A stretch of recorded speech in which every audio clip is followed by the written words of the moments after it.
إذا حيل زجن حنساب شنطرو حنساب جوبو حنساب ساقلا ملاش النابلة حزب تجري حدا خوين كي يغسل كباب مس كباب كجوانت نوعلو سكعلن ورتو مقمتي تسكعل الرخبة أبزو خونة شاف ناي تجرايون كنبر كل زغلا يقبر الله كل زغلا يقبر الله حزب تجراي ساقلا من لا شيكونن حزب تجراي روا من لا شيكونن حزب تجراي جو من لا شيكونن حزب تجراي سلازي إذا حيل زي مشهقوت النادلة زنبر حيل زي كله كم حزب حدا خوينو كقاومون حادنتو مشتر ناي عاوتاتو سلالخونو ناي قداموت عاوتاتو بون مشترو حادنتو سلالخونه ابز حادنت زي اطناخيرو كقصل لزهم ز عينت صره سلام حيلي صره سلام لخونه حيل زي لحادن لموداتا غزي يا اخلكا زولولو غزي حزي سلازي تحغاغزنا نخدولو غزي حزي دمالي منسي تግራይ اب كلن موالات قدميت خويننا تواش حلمصه تاريخ لا سر حلمصه منسي حزي بودابتاتو بيلو لز خمس عينت قالسي قصر حدا تواسع ايكون ابل صعرولو غزي تدغاغام سلتي نايزغوجل زلخونه تدغاغام سلتي نايزغوجل زلخونه شماشم ناوصه قالس حزب تግራይ كغوتم لغورولو صعري امبلي كبللو حزب منسي تግራይ امبلي لولولو غزي حزي لحزب تግራይ ليطقم ودابه نزخونه يكون كباب كتقم ايخلن كوين ግን كمودا وصاي خالي ممارچ يبلن كم زوبا 4 مسرتاوي علامات حيزو تودبه منسي علناي تطنخيرون قصلي قصر حدا ابناي كبابي صطتا فولو يسرح فولو يتساتفو كلو تግራይ كم زوبا ناون نتግራይ زيمطن نتهزبسو زيمطن ناي صطتا سغاتات ككلاخل توديبو كنقساقس منتي قصر حدا علاموي قصر خلته علامو اب تساتفون تطقامنتن لعللخونه يخون غزي منسي تግራይ كربحلو كبافتو مانم نيتوركام هافتي امتخخاب لغجل مانم غجله يمرحك ايبزبل ممرح مسومبر طرح امبر مسلوط ليراخب حيلي كل هافتي كغحل كفقدلو ايغبان كاليت علامو فتحاوي لخونه تطقامنت لمرغغاص يلو تودبه حيلي سالساي علامو بتمساسالي اب سناي ممحدار لولو انكلودينغ امريحنت افتزوا لولو امريحنت للنا هون حاوسو غلغالو توههبانا لملكت نتا كونترات لااتنا لام انتان كنهب الساب زي غبرنا غزي دما كقاوم انتي زدليو እና ተሳተፈ ናመሪሕነት ከምጽ ዘይደልዮ ድማ ሙሉ ተሳትፎና ገበረ ከጽነህ እሞ ኣብዝኹሎ ክቅመጥ ዝገብር ፉሊ ታራ ክጻወት ምእንቲ ለኾለዩ ሳልሳይ ዕላሙ እዚ ራብዓይ ዕላሙ በጣም ግልጽ ንጹሩኒ ካብዝኾነ ወጻ ካብዝኾነ አበንገዳው ለተዳዕነነ ወጻ ሓራክ ወጽ ምእንቲ ኢሉ ተወዲቦሎ ማለት ስለዚህ እዚ ወዳበዚ ተጠናኺሩ ከጽልዩ ምስ ሓይልታት ጸጥታና ብፍላይ ኣብ ተዘዋስም ዘለው ናይ ፖሊስ ናይ መልሻ ናይ ህዝብ ወዳበታት ምስ ኩሎም ተኣሳሲሩ ድማ ክሰርሕ እዚ همز عينت ናይ ለውጥ ምንቅስቃስ እዚ እዚ همز عينت ናይ ምብለይ ምንቅስቃስ እዚ ዘባሃረሮ ጸረ ሰላም ሓይል ግን ሓንሳእ ትንታግ ሓንሳእ ግዛዕ እናበለ ስም እናውፀ ነቲ ቃልሲ ናይ መንእሰይ ከጉትም ኢሉውን ለዚ ቃልሲ እዚ መርሐሎ ውሉሎ መመራረሓ ክቅንጽል ተለመደ ታክቲክ ይጥቀመሉ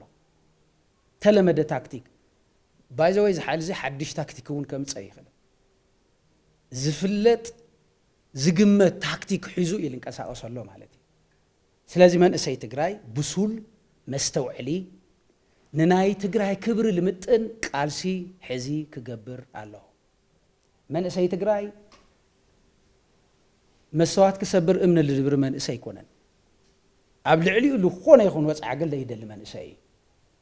መንእሰይ ትግራይ ብፍትሒ ልቃለስ መንእሰይ ናይታ لحلفة صرص أنت تقال شي مخنياتنا ساعة ማንም ከየልዓዕሎ እኹል ምኽንያት ሒዙ ደገ ወፂኡ ተቃለሳይ መንእሰይ በትሽዑ እዋን ጽቡቕ ተቃላሳይ ልኾነሉ አንጻር ናይ ዝኾነ ይኹን ሓይሊ ወፃዓን ምልክነትን እንትንቀሳቀስ ግን ጸረ ህዝብ ትግራይ ኮይኑ ልውግነሉ ሓንቲ ምኽንያት የውሉን ስለልኾነ ከም ህዝቢ ካብ ጫፍ ኣብ ኩሉ ከባቢ ተመሳሳለ ድሌት ለሎ ህዝቢ ከም ህዝቢ ድሌትና ኣብዚ ጠንኪሩ ተወዲቡ ብስለት ብድንህዎ መንገዲ ለቀድሚት ዝቃልስ እዚ ክወጥጥ ኣለዎ ብልኾነ ይኹን መንገዲ ክخلፍ ኣይግባን ዘየድሊ ረብሓ ህዝብ ትግራይ ኣብ ሕቶ ውሽጢ ለእቱ ዝኾነ ይኹን ውዳበ ድማ ክንጽገሎ ስለዚህ እቲ ካልኣይ መናእሰይ ዞባና እንትንእክብ ግልጺ መርገጽ ልወሰድሉ እዚ ማለት እዩ ሳልሳይ ኣብዚ همز ዓይነት ኩነታት ዋና ናይ ትግራይ ባህጊ ክዕወት ቁልፍ ቁጻሮ ክጻወት ልኽእል ናይ ጸጥታ ሓይልና እዩ ናይ ጸጥታ ሓይልና ሞንጎኛ መርገጽ ክሕዛ ይግባን ፈጽሞ ይግባን ናይ ጸጥታ ሓይልና ናይ ህዝብ ትግራይን ናይ መንግስቲ ትግራይን ጥራሕ እዩ ኮይኑ ክቀጽል ይግባን እዚ ሓይል እዚ ከደናገርዎ እንትፍትኑ ናይ መኸተ ሓይል እዩ እዮም ዝብሉ ፕሪቶሪያ ናይ መኸተ ውጽኢት ይባዕሉ ወዚ ልጥቀሙሉ መዕሰሊ ዓምድ ከስእኑና ምእንቲ እዩ ህዝብ ትግራይ መዕሰሊ ዓምድ ለየውሉ ተበቲኑ ክተርፍ ለግብር ኣካይዳ እዮም ልኽተሉ ኣለዉ ፕሪቶሪያ ዓምዲ ናይ መዕሰሊና እዩ ሕዚ ፕሪቶሪያ መሰል ዓርሰ ውሳነ ክነረጋግጽ መሰጋገሪ ድልድልና እዩ ሕዚ ንህዝብ ትግራይ ሕዝብ ለለና ኩነታት እሞ መንግስትነት ፕራክቲስ እናገበረ ልመጽ ህዝቢ ሕዚ ለሎ ስርዓት ዝምጥኖ ኮይኑ ይኮነን ናፍቲ ከምኡ ዓይነት ክበጽሕ ግን ፕሪቶሪያ ሕዚ ወሳኒ ምዕራፍ እዩ ናይ መኸተና ናይ መስዋዕትና ውጽኢት እዩ እንተ ደሊናዮ ነኽብሮ እንተ ዘይደሊናዮ ንጥሕሶ ኣይኮነን ብተፈላለየ መንገዲ እናምጻእና ምኽንያታት እናምጻእና በቲን ቦጋጊልና ጥሩሕ ነውጽኦ ስምዕ ይኮነን ፕሪቶሪያ ድማ ናይ ህዝቢ እዩ ናይ ፈረምቲ ኣካላት ኣይኮነን ናይ ህዝቢ ውሳነ እዩ ስለዚህ ኩሉ ህዝቢ ተረባሪቡ ከም ህዝቢ ለቀድሚት ክወስደና ሞታን ደልያ ናይ መሰል ዓርሰ ውሳነና ክትኽበር ምእንቲ ብሓቂ ድልድል ኮይኑ ክግበር ኣሎ ህዝቢ ዞባ ደቡብ ትግራይ በዚ መንገዲ እዚ እዩ ገሊጽዎ እዚ ከይተ ናብ ቀደሙን እንተኾነ ከይተቀበልዎ ተገዲዶም ብናይ ህዝብ ለኣተይ ሓይልታት ግን በብእዋኑ ዝስምምዕ እዚ ኣብ ህንዲ ናብ ረብሓ ህዝቢ ትግራይ ክውዕል እናተሸራረፈ ኣብ በረኻ ክተርፍ ክሊር ናይ ምዕንቃፍ ስራሕ እናሰርሑ እዮም ዝርከቡ ክሊር ዝኾነ ከም ዞባ ውስን ተስፋታት ርኢና ኢና ኩሉ ህዝቢ ትግራይ ልፈልጦ ሳላ ህዝብና እዩ እዚ ኩነታት ዝተፈጠረ ናተይ ስራሕ እዩ ስለልኸደ እዩ ተፈናቀልትና ተመሊሶም ኣለዉ ኣብ ከባቢና ህና ስሩዕ ምምሕዳር ክሳብ ሕዚ በቲ መንገዲ ንሱ በቲ ዝድለዮ መንገዲ ኣይኮነን ግን ከዓ ኢንቮልቭመንት ግን ኣለና ስቲል ኢንቮልቭመንት ኣለና ካብ ላዕሊ ልመጽ ጥራሕ ንጽበተ ንኸውን ክሳብ ሕዚ ኣፍታቶም ጸላእቲ ጠጠወሉ ልወልና ቦታ ኮይንና ኢና ንጽበ ነርና ከምኡ ይገበርና ከምኡ ዘይገበርናሉ ምኽንያት ፕሪቶሪያ ናይ ህዝቢ ስለልኾነ እዩ ናይ ህዝቢ ትግራይ ፕሪቶሪያ ልኾኑ ክልተ ኣካላት ልሟገትሉ ዓይነት ሜዳ ጌርና ተወሲድናዮ ኣጎላጎል ይክተርፍ ስለዚ ህዝቢ ትግራይ ደው ኢሉ ሓደ ኮይኑ ክኸደላ ልኽእል ኩነታት ክፍጠር ኣለዎ ማለት እዩ ናይዚ ዋና ድማ ብጣዕሚ ግልጽ እዩ ናይዚ ዋና ግልጽ እዩ መንግስቲ ከይህልወና ጥንኩር መንግስቲ ከይህልወና በብቦታኡ ተኸፋፈለ ህዝቢ ክህሊ ተደጋገመ ታሪክ ክፍጠር ኣብ ትግራይ እዩ ዝስራሕ ኣሎ ማለት እዩ ስለዚ እዚ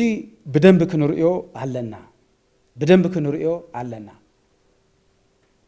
ሰራዊት ትግራይ ዓንዲ ሕቆ ህዝብና እዩ ብጣዕሚ ግልጽ ክኾን ዝግብኦ እሱ እዩ ሰራዊት ትግራይ عند حقوق ህዝብና እዩ ከም ዞባ ደቡብ ድማ ብፍላይ ኣወሰን ዘለና ህዝብ ስለልኾና ሰራዊትና عند حقوقنا ምዃኑ ናይ ኩሎም ባህግታትና ሓደ ምኽንያት ሓደ መንገዲ ምዃኑ ጠንቂቆ ይፈልጥ እዩ عند عدعنا نفلط ኢና ብርግጽ ሰላም ናይ ህዝቢ እዩ ቁጽር ሓደ ቁልፊ ናይ ሰላም ሓይሊ ህዝቢ እዩ ምስ ህዝብታት እንገብሮ ረኽቢ እዩ ሰላምና ከረጋግጽ ልኽእል ናይት ከባቢ ህዝቢ ዋላ ወሰንኹም ምስ ዓፋር ዝጀመርናዮም ኣጠናኺርና ክንቅጽሎም ንግበአና ኣለዉ ምስ ኣገው ቀደሙውን እንተኾነ ተጠናኺሩ ልቕጽል ረኽበለና ኢቨን ምስ ኣምሓራ ምስ ሰሜን ወሎ እውን ብቐጻልነት ክንራኸብ ኢና እዞም ረኽብታት እዚኦም እዮም ዱልዱል ሰላም ዱልዱል ልምዓት ክህልወና ልገብር እዚ እዩ ካብዛ ሓሊፉ ኣብዚ ህዝብ እዚ ብናይ ባዕሉ ድሌት ኩጅለታት ይኹን ውልቀ ነዚ ከምዚ ዓይነት ናይ ሰላም ኩነታት ክዘርግ ልመጽእ ሓይሊ ድማ ሰራዊትን عند حقوق ህዝብና እዩ ስለዚ ብዙሕ ሰብ ኣብ ሰራዊትና ልመጽእ ጸለመ ጠጠው ይበል እንትብል ብክልስ ሓሳብ እዩ ህዝቢ ዞባ ደቡብ ግን ብተግባር እዩ ሰራዊትና ክጽልም የውሉን ዝብል ብተግባር እዩ ምናልባሽ ገለ ከባቢታት ናይ ማእኸል ትግራይ መቐለ ሓዊሱ ማለት እዩ ኣብ ውሽጥና ልፍጠሩ ኣብ መንጎ ተጋሩ ልፍጠሩ ጎንፀታት ጥራሕ ክእርብ ወይ ከኣለ ይኹን ሰራዊት እንደልዩ ወይ ናይ ጸጥታ ሓይል እንደልዩ ንሕና ግን ካብኡ እውን ዝያዳ እዩ ስለልኾነ ብሰራዊትና عند حقوق ህዝብና እዩ እንትንብል ባህግና ኣቺቭ ልመግባር መሳርሕና ስለልኾነ እዩ ኮይኑ ግን ካብ ናይ ሰራዊትና ባህርን ተፈጥሮን ብመሰረቱ ተፈለየ ህዝባዊ ባህሪው ሓልዩ ከይኸይድ ኣብ መንጎ ህዝብናን ሰራዊትናን ለሎ ናይ ጸጥታ ሓይልናን ለሎ ረኽቢ ክልሕልሕ ልገብሩ ተርእዮታት ግን ንርኢ ኣለና እዚ ናይ ሰራዊትና መግለጺ ፈጺሙ ይኮነን ሰራዊት ትግራይ ናይ ጸጥታ ሓይሊ ትግራይ ህዝባዊ እዩ እንኮ ህይወቱ ለህዝቢ ኢሉ ክስዋእ ልወፀ እዩ ናይ ልኾነ ይኹን ጉጅለ መሳርሒ ክኸውን እውን ኣይግባን ናይ ልኾነ ይኹን ጉጅለ መሳርሒ ክኸውን ኣይግባን ንዕኡ ይቐድመ መንጎኛ እየ ዝብል ተሓሳስባ ኣብ መንጎ ህዝብን መንግስትን ኣይኮነን ዝወልኩ መንጎኛ ክኸውን ዝኽእለሉ እውን ሕወሓት ኣብ ክልተ ምስተመቐለ ኣይኮነን ሕወሓት ናብ ክልተ ቅድመ ምምቃል እውን ካልኦት ብሄራዊ ውድባት ኣለዋ ኣብ መንጎ ብሄራዊ ውድባት እዩ ቀደም ሒዙ ዘይሻራዊ እዩ ሕዚ ዝመጽእ ዘይሻራዊ ኩነታት ክህሉ ኣይግባን እዚ